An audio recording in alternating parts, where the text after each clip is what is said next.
Hi friends, જય માતાજી, જય શ્રી કૃષ્ણ। તો આજે આપણે પૌવા બનાવીશું। તો મેં કઢાઈ લઈ લીધી છે। તો હવે ગેસ ચાલુ કરી દઈશું આપણે।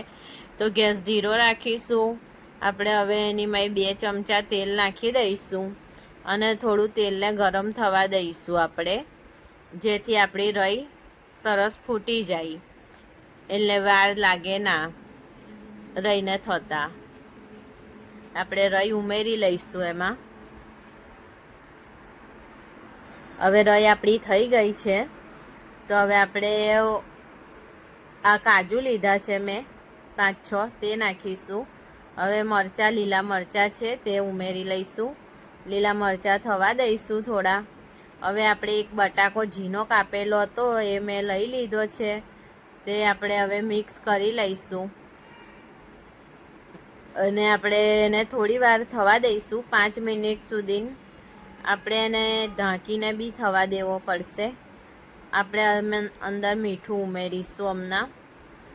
હવે આપણે આ મીઠું ઉમેરી લઈશું ને મિક્સ કરીને પછી લીમડી નાખી મેં।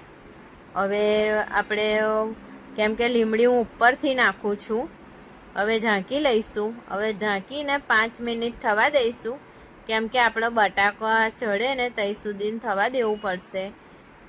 તો આજે પૌવા બટાકા બનાવ્યા છે મેં, તેના માટે આવી રીતે હું બનાવું છું। તો હવે આપણે ડુંગળી ઉમેરી લઈશું એમાં।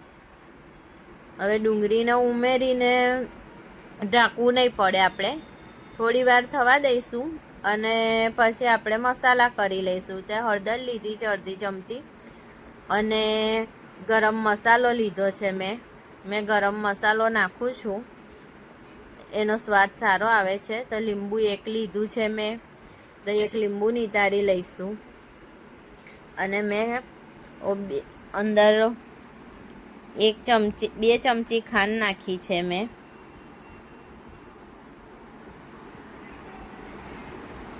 તો હવે આપણે 2 ચમચી ખાંડ નાખી લઈશું અને થોડુંક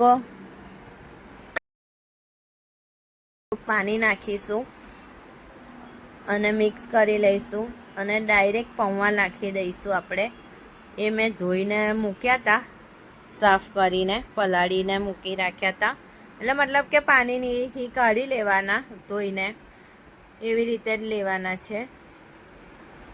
બસ હવે આ થોડી વાર ઢાંકી દઈશું એટલે આપણે હવે આ પૌવા તૈયાર છે। તો પૌવા તૈયાર થઈ ગયા છે આપણા।